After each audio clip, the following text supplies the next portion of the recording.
मित्रांनो, नशिबवान सिरियलमध्ये काय घडले आपण ते बघणार आहोत। गिरिजा आणि रुद्रा जेव्हा मनूला बघतात त्यावेळेस मनू बेशुद्ध असतो, ते त्याला घरी घेऊन जातात।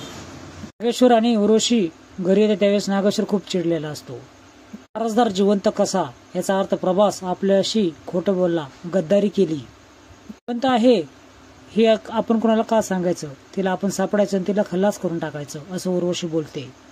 पूर्वीचा क्षण आठवतो त्यावेळेस त्यांनी देवकीला मारलेला असतं आणि प्रभास देखील मुलगी जळून मेली याला होकार देतो।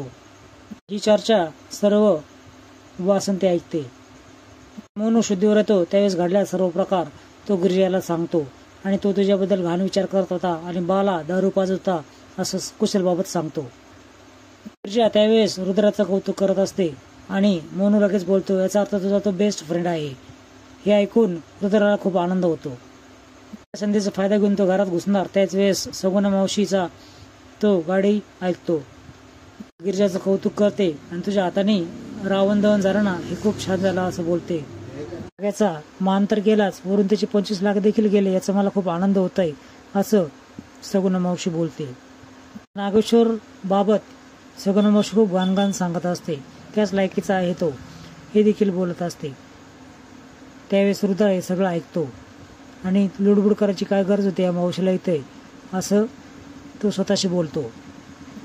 हिला खूप पश्चाताप होत असतो, 25 लाख रुपये त्यांना तोटा झाला असं ती विचार करते।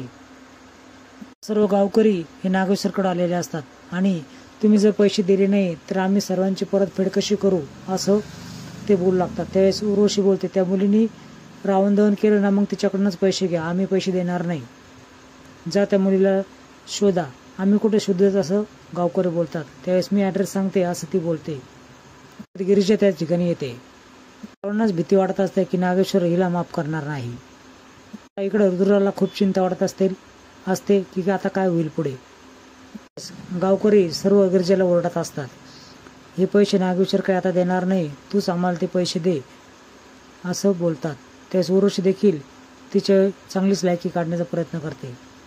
माझ्या भावाचा जीव वाचवण्यासाठी मी हे सर्व केलं, मी काय मुद्दाम केलं नाही, तुमचा मान मला काय तोडायचा नव्हता असं गिरिजा बोलते।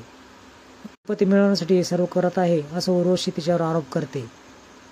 नागेश्वरची गिरिजा माफी मागते। नागेश्वर एक चान्स त्याला देतो की काय झालं ते सांग। त्यावेळेस सर्व घडलेला प्रसंग गिरिजा सांगते। आता ही सर्व घटना आतमधून वासंती ऐकते। त्यावेळेस खूप खुश होऊन धाडसाचं कौतुक नागेश्वर करतो आणि खास लक्ष्मी पूजना दिवशी आमंत्रण तिला देतो की पूजेला नक्की ये म्हणून।